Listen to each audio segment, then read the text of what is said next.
భక్తులు వెళ్ళి దేవుని మాటలను ప్రజలకు ప్రకటించారు. ప్రజలందరూ ఆ మాటలు విన్నారు. విన్న వాళ్ళలో కొందరు ఎగతాళి చేస్తే కొందరు వాటిని విశ్వసించారు. ఎవరైతే విశ్వసించారో వారి ఎడల దేవుడు తన అద్భుతాలు, సూచక్రియలు, మహత్కార్యాలు చేయటం మొదలుపెట్టాడు.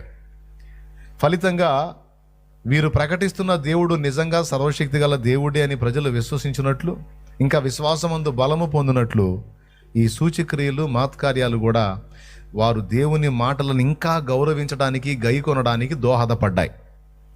టోటల్గా అద్భుతాలు, సూచక్రియలు, మహత్కార్యాలు అనేవి ఏవైనా జరిగినాయి, దేవుడు జరిగించాడు అంటే వాక్యాన్ని అంతరంగాల్లో స్థిరపరచడానికే ఆ కార్యాలు చేశాడని మర్చిపోకూడదు. అంటే టోటల్గా ఆయన చేసే కార్యాలన్నీ కూడా తన మాటలను మనం గైకొని ఆ మాటల్ని మన అంతరంగంలో స్థిరపరచుకోవాలని దేవుడు కోరుతున్నాడు.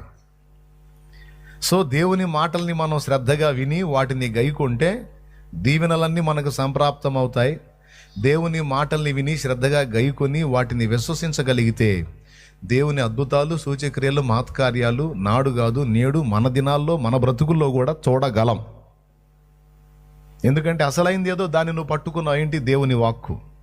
దేవుని వాక్కుకు నీ హృదయంలో సరైన స్థానం ఇచ్చావు గనక దేవుని కార్యాలు కూడా నీ ఎడల తప్పకుండా జరుగుతాయి. ఇది రూల్. దేవుని మాటల్ని నిర్లక్ష్యపరిచి, దేవుని మాటల్ని పక్కకు తోసేసి, దేవుని మాటల్ని పెడచెవిని పెట్టి వాటిని పట్టించుకోకుండా ఏదో దేవుని దగ్గర నుండి పొందుకొని పోదామంటే ఏదో నీ ఆత్మానందం, పరమానందమే కానీ అంత బుస్సే ఉండదు. ఓపెన్గా చెబుతున్నా. స్తోత్రం.